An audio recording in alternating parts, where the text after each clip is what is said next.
Adrienne Shelley was supposed to come home for dinner, but she didn't. That morning, she had kissed her daughter goodbye. She had plans. She had work. She had a future. She had just finished her most important film, Waitress. Life was moving forward, but by evening, everything stopped.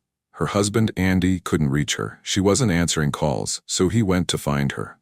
He walked into her small office in New York City and found her in the bathroom, gone, hanging by a bedsheet. No note, no explanation, no goodbye. A woman full of life, suddenly gone.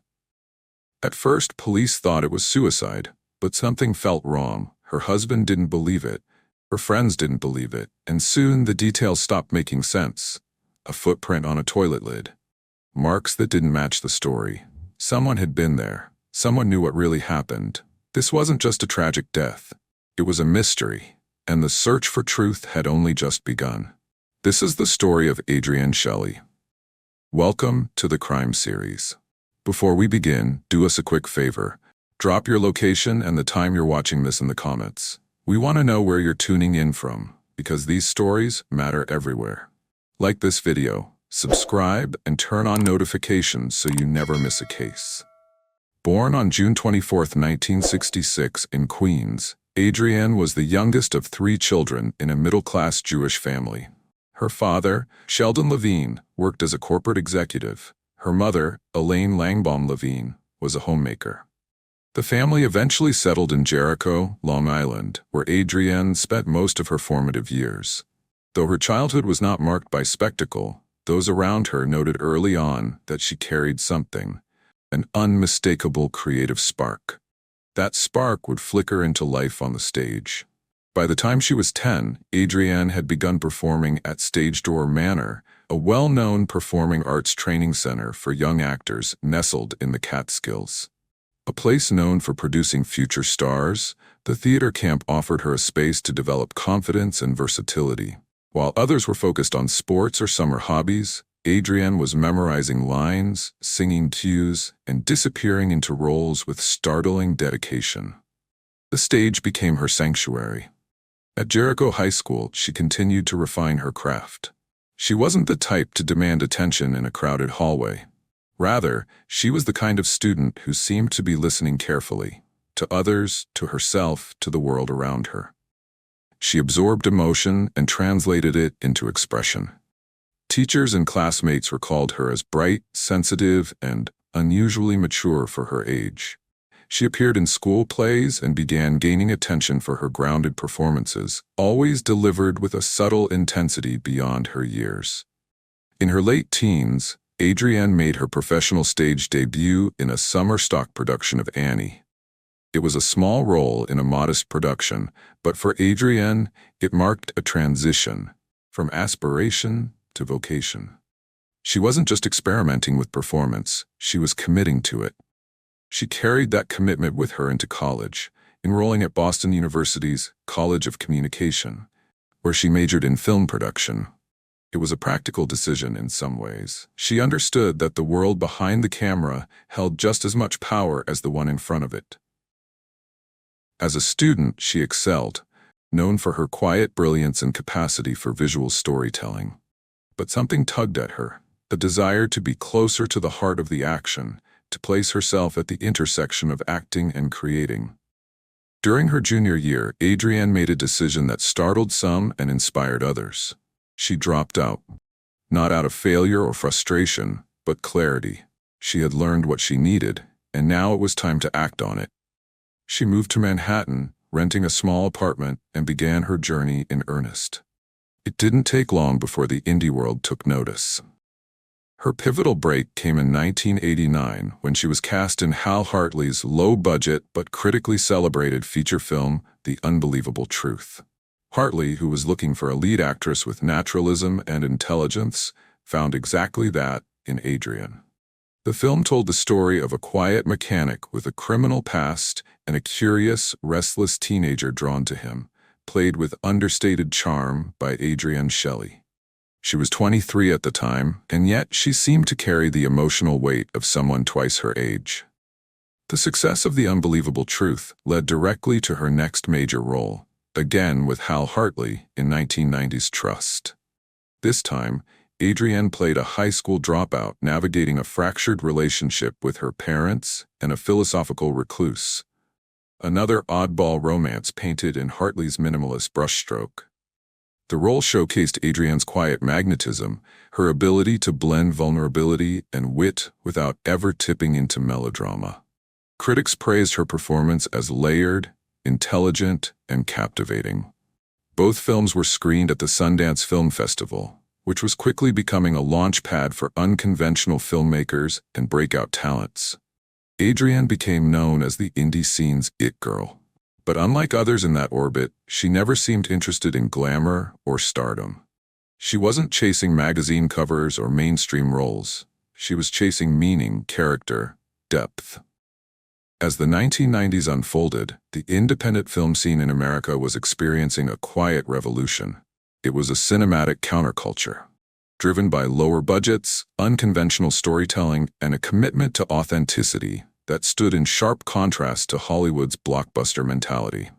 At the center of this movement was a select group of filmmakers and actors who embodied its spirit. Adrienne Shelley was one of them.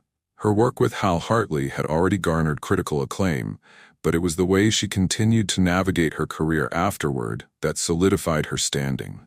Unlike others who might have used Sundance success as a stepping stone toward more commercial projects, Adrienne stayed true to her artistic compass. She wasn't chasing fame. She was building a body of work that meant something. Throughout the early to mid-90s, Adrienne remained a staple in independent cinema. She chose roles that were thoughtful, often eccentric, and always emotionally grounded. Her performances were never exaggerated. Instead, they relied on stillness, on a certain tension that simmered just beneath the surface. She had a way of inhabiting characters who didn't speak loudly, but said everything with their eyes. In 1992, she starred in Hold Me, Thrill Me, Kiss Me, a cult comedy directed by Joel Hirschman. The film was wild, colorful, and absurd, a far cry from the subdued melancholy of Trust, but Adrienne adapted effortlessly. She portrayed Sabra, a shy, introverted adult film actress hiding out in a trailer park filled with bizarre personalities. The role was campy, but she never played it for laughs. Instead, she brought humanity to a character that could have easily been reduced to a stereotype. It was another example of her ability to ground the surreal in emotional truth. That same year, Adrienne also appeared in Big Girls Don't Cry, They Get Even, a family dramedy directed by Joan Micklin Silver. The film was a modest entry in her catalog, but it further demonstrated her range. She could switch between dark humor and heartfelt sincerity without losing her footing. Her collaborations continued to widen. In 1994, she took a supporting role in Sleep With Me, a romantic comedy featuring an ensemble cast that included Eric Stoltz and Meg Tilly.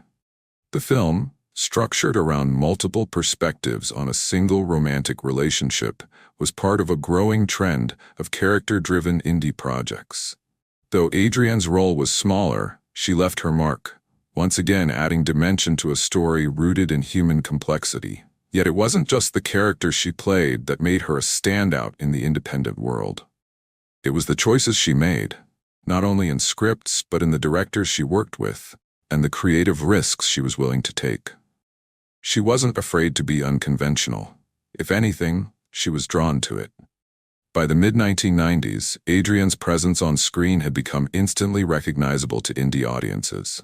Her acting style, understated, intelligent, and laced with dry humor, had become part of the visual language of the genre. She wasn't a celebrity in the traditional sense, but she was deeply respected in artistic circles. In addition to her film roles, Adrienne remained active in theater. She performed regularly in New York's off-Broadway scene, especially at the Workhouse Theater. Her stage work allowed her to explore even more diverse roles and deepen her connection to live performance. Critics noted her precise timing, emotional honesty, and ability to fully embody her characters, no matter how quirky or complex. Television also began to take notice. Though her screen persona had been cultivated in the low-lit intimacy of indie cinema, she brought that same quiet intensity to the small screen. Over the decade, she made memorable guest appearances on several television dramas. On Law and Order, she portrayed characters with moral ambiguity and internal conflict, roles that played perfectly to her strengths. She also appeared on HBO's Oz, a gritty prison drama known for its brutal realism, and Homicide: Life on the Street, a show revered for its layered writing and emotional weight. Despite her growing success, Adrienne remained remarkably grounded. She never sought tabloid attention or played the Hollywood game. Those who worked with her often described her as professional, deeply intelligent, and disarmingly humble. Directors respected her preparation and clarity. Co-stars admired her presence on set, focused but warm, collaborative yet fiercely independent. It was during this time that she began to seriously contemplate the creative limitations facing actresses, particularly women who, like her, had grown past their 20s in an industry often obsessed with youth and conformity. Scripts she was reading began to feel less inspired, more formulaic. The characters offered to her lacked depth. Adrienne didn't want to simply perform. She wanted to create. These frustrations were not unique, but her response to them was, rather than complain about the state of roles for women, she decided to write her own. Behind closed doors, she began drafting scripts, sketching out dialogue, plotting stories, and envisioning female characters with richness and contradiction. These early writings marked the genesis of her shift from actress to filmmaker. As the 1990s gave way to a new millennium, Adrienne Shelley stood at a professional crossroads. After a decade spent building a reputation as one of the most authentic and versatile actors in American independent film, she began to feel a familiar creative itch, one that would not be satisfied by acting alone.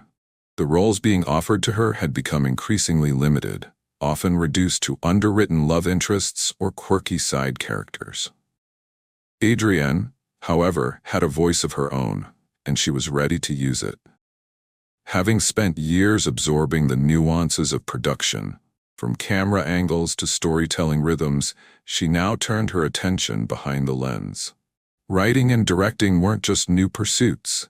They were a return to a deeper form of authorship she had first encountered as a film production major at Boston University. But now, with years of acting experience under her belt and a sharper creative lens, she was prepared to craft stories on her own terms. In 1994, Adrienne wrote and directed a short film titled Urban Legend. It was a modest project, running under 20 minutes, but it marked her debut as a filmmaker. The short was her way of testing the waters, exploring visual pacing, tone, and voice. More importantly, it allowed her to experiment without the pressures of large-scale production. As a writer-director, she felt a new kind of freedom. She wasn't just performing someone else's story. She was constructing her own world. 2 years later, in 1996, she released her first feature film as a writer-director, Sudden Manhattan. Set in New York, the film followed a neurotic woman named Donna, played by Adrienne herself, who becomes embroiled in a series of bizarre events after witnessing what she believes to be a murder. Part dark comedy, part urban existentialism, Sudden Manhattan was a personal and playful debut. The film blended surreal humor with subtle dread, a tone that would later become a defining trait of Adrienne's directorial style. The response was mixed but respectful. Critics noted her ambition and praised her for crafting a story that resisted convention. For a first-time feature director, she demonstrated confidence in pacing, dialogue, and composition. Most importantly, Sudden Manhattan marked her formal entrance into the world of auteur cinema. She wasn't simply an actor trying her hand at directing. She was a storyteller with a distinct emerging voice. Not long after, in 1999, Adrienne returned with her second feature, I'll Take You There. This time, she stepped behind the camera entirely, directing a film written by someone else, Mark Swan, while casting herself in a supporting role. The lead was played by Ali Sheedy, another actor known for thoughtful and emotionally nuanced performances. The film revolved around a recently heartbroken man lured on an unexpected emotional journey by a stranger. Its themes, loneliness, connection, reinvention, reflected Adrienne's evolving sensibilities. As a director, she demonstrated a light touch, giving her characters space to breathe while allowing the story to unfold naturally. By this point, it was clear Adrienne wasn't dabbling. She was establishing herself as a filmmaker with a point of view. She was drawn to characters on the margins, people wrestling with identity, isolation, and quiet desperation. Her films weren't loud or polished. They were intimate and grounded, often sprinkled with humor that felt more observational than scripted. This period also marked significant changes in her personal life. In 2001, Adrienne married Andy Ostroy, a New York-based marketing executive and filmmaker. Their relationship was grounded in shared values and mutual respect. Friends would later describe their marriage as deeply affectionate, a true partnership.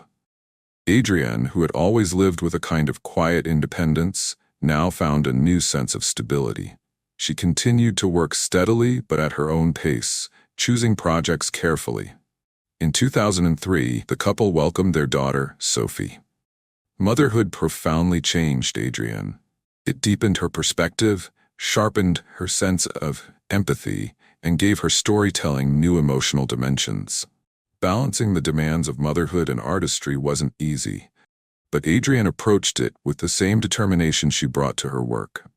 She often wrote while Sophie napped, developing ideas and refining dialogue in the fleeting pockets of time that parenting allowed. And then came Waitress. The script began to take shape in those early postpartum months, an emotional period that inspired Adrienne to explore themes of female friendship, quiet endurance, and the search for selfhood amid daily monotony. Set in the fictional Deep South town of Longleaf, Waitress followed Jenna, a gifted pie maker stuck in an abusive marriage who dreams of escaping her small-town life. It was Adrienne's most ambitious project yet, tonally delicate, emotionally resonant, and laced with whimsical humor. Drawing on her love for stories that blended realism with a touch of the surreal, Adrienne infused the script with vibrant characters: a lovelorn doctor, two eccentric fellow waitresses, and Jenna's unborn baby, who served as her emotional anchor. It was a story about hope in unlikely places, about women finding their voices when no one was listening. And, perhaps most poignantly, it was about survival. Emotional, psychological, creative. Adrienne not only wrote and directed the film, but also cast herself in a supporting role as Dawn, one of Jenna's quirky, endearing co-workers. She worked tirelessly to secure funding, eventually attracting a modest budget and a talented cast, including Carrie Russell, Cheryl Hines, Nathan Fillion, and Jeremy Sisto. Filming took place in late 2005 and early 2006, mostly in California, and production wrapped smoothly. Behind the scenes, Adrienne's leadership was marked by a collaborative spirit. She wasn't domineering, but she knew exactly what she wanted. She brought the same precision to directing that she had brought to acting. Always focused, always deeply prepared. Cast and crew later described her as warm, efficient, and full of quiet confidence. Everyone felt they were part of something special. By mid-2006, the final cut of Waitress was nearly ready. Adrienne began arranging private screenings, drafting marketing plans, and submitting the film to festivals.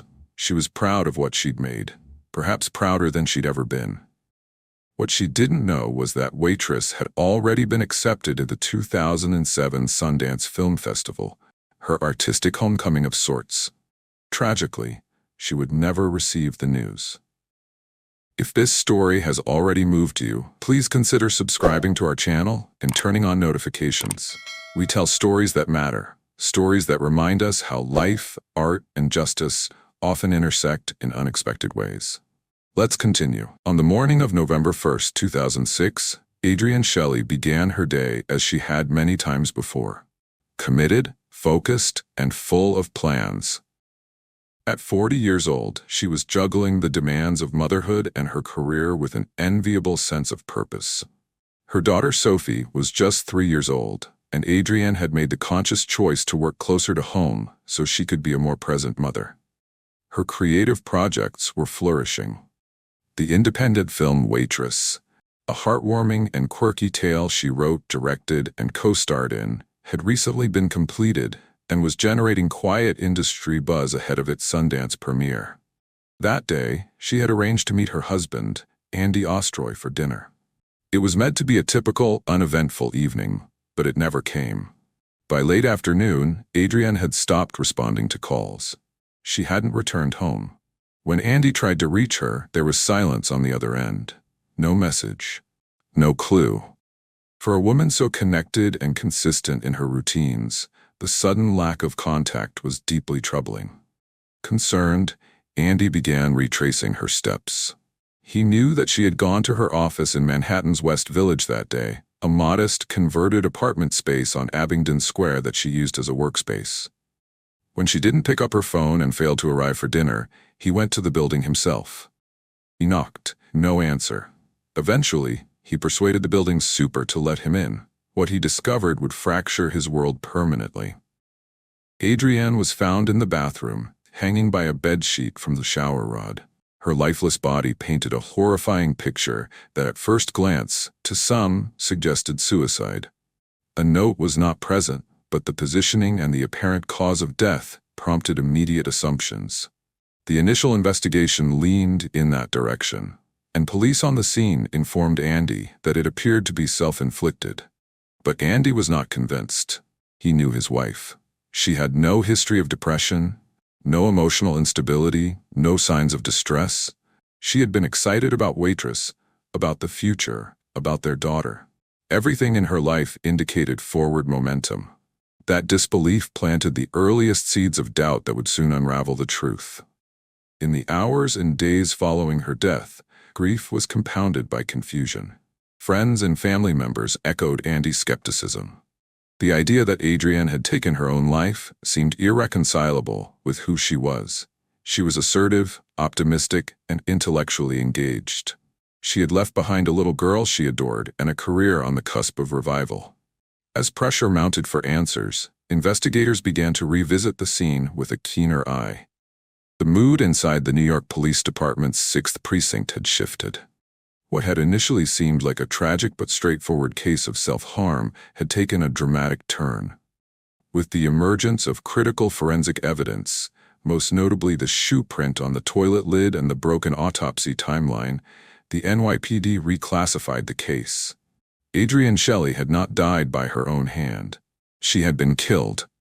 And now, the detectives were under pressure to find out who did it. The finger of suspicion pointed squarely at Diego Pilco, a 19-year-old undocumented construction worker from Ecuador. Pilco had been employed by Bradford General Contractors and was working on a renovation site in the same building where Adrienne was spending her day. Adrienne had been using the apartment as a makeshift office while finishing post-production on Waitress, a project she had poured her heart into. On November 1, 2006, the same day she was found, Diego had also been in the building.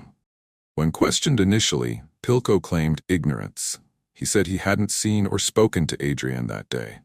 But inconsistencies in his account quickly began to unravel under pressure. Surveillance data showed his presence in the building at critical moments, and witnesses placed him on the floor where Adrienne had been working. More importantly, the physical evidence, like the boot print on the toilet, placed him directly at the scene. By November 6, 5 days after Adrienne Shelley was found dead, the case had shifted from grief to suspicion. What was once ruled a suicide no longer fit the evidence. Investigators had uncovered a partial boot print on the toilet lid beneath Adrienne's hanging body, not hers. There were also subtle but crucial details. The knot in the bedsheet looked professionally tied. Her socks were clean, even though the floor was dusty, and her injuries didn't align with someone calmly taking their own life. One of the medical examiners noted blunt force trauma to the head, a sign of a struggle, not self-harm. Diego Pilco, a 19-year-old undocumented construction worker from Ecuador, had been working in the building that week. Pilco had no criminal record and limited English, but he had access to the apartment and was present on the day she died.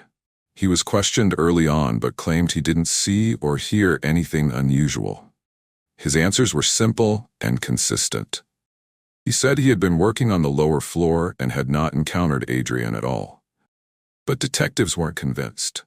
After reviewing building access logs, witness accounts, and inconsistencies in his timeline, the NYPD brought Pilko back in for more focused interrogation. This time, they leaned in harder. They knew the window for a clean confession was closing. With each hour that passed, so did the chance of prosecuting the case cleanly without external interference. Pilko sat across from veteran detectives at the 6th Precinct. The interviews stretched for hours. At first, he repeated his story, quiet, blank-faced, detached. He said again that he had been downstairs working. But as the questioning deepened and the pressure increased, his demeanor began to shift. Eventually, the dam broke. With the help of a Spanish-speaking interpreter, Pilko gave a chilling, calm confession. He told police that Adrienne had come out into the hallway to confront him about the construction noise. There had been a loud argument, he said. She was frustrated, angry that the banging was disturbing her ability to work. He claimed she threatened to call building management and report him to his employer. That moment, he said, sent him into panic. Pilko had come to the U.S. just months earlier in search of work. He had no legal immigration status. He feared that if Adrienne reported him, he would lose his job, or worse, be deported. His fear of returning to poverty in Ecuador clouded everything. According to his story, he followed her back into the apartment, intending to stop her. But the confrontation escalated. He said he pushed her, and she fell, hitting her head on something hard. She went still. In a panic, thinking she was dead, he said he tried to cover up what happened. He found a bedsheet, tied it into a noose, and staged the scene to look like a suicide. He lifted her unconscious body onto the toilet, tied the sheet to the shower rod, and left the scene. But there was one problem with his version of events: the autopsy. Medical examiners determined that Adrienne was still alive when she was suspended. The cause of death was asphyxiation from hanging, not the head injury. The bruising around her neck matched strangulation-like pressure, not a passive hanging. She had not died from a fall. She died slowly, from constriction. What Pilko described as a panic reaction began to look more like intentional murder, followed by a cover-up. Worse still, it would later come out that this was not Pilko's first encounter with violence. In a separate civil lawsuit, Pilko reportedly told a jail psychiatrist that he had been physically violent with his own father and had fantasized about harming people before. This information never made it into the criminal trial, but it painted a more troubling picture than the scared young worker story told in his confession. Back at the precinct, the weight of Pilko's admission sent shockwaves through the department. What had initially seemed like a tragic suicide had now become a confirmed homicide, covered up with care, with motive, and with terrifying calm. The crime was no longer just a senseless tragedy. It was now a calculated cover-up by a young man whose fear of deportation had led to irreversible consequences. What baffled the detectives even more was the apparent lack of remorse in Pilko's statement. He seemed more concerned about the consequences for himself than the life he had taken. The crime wasn't premeditated in the legal sense, but the coldness with which it had been carried out shocked many. However, there was still scrutiny over the confession itself. Pilko did not speak fluent English, and his confession had been obtained with the aid of an interpreter. Critics of the process would later raise concerns about whether he fully understood what he was admitting to. But the evidence against him, the shoe print, the bruising on Adrienne's neck, and her head injury, all corroborated his narrative. It left little doubt in the minds of investigators and prosecutors. Pilko was charged with second-degree murder. During the trial, his legal team attempted to present a lesser version of events, suggesting the death had not been premeditated and was instead the result of a reckless mistake. However, the prosecution maintained that the calculated steps he took to stage the scene afterward reflected a clear attempt to obstruct justice. The evidence, combined with his own words, painted a deeply incriminating picture. In March 2008, nearly a year and a half after Adrienne's death, Diego Pilko pleaded guilty to first-degree manslaughter. The plea deal was part of a legal strategy to avoid a lengthier and more unpredictable trial, and it brought some closure to Adrian's family. He was sentenced to 25 years in prison without the possibility of parole. While justice had been served in the courtroom, for those closest to Adrian, the emotional weight remained. Andy Ostroy publicly expressed his heartbreak, his longing, and the irreplaceable role Adrian played in both his life and Sophie's. He also became a vocal advocate for victims' rights and immigration reform, calling attention to the complexities surrounding undocumented labor, workplace regulation, and tenant safety.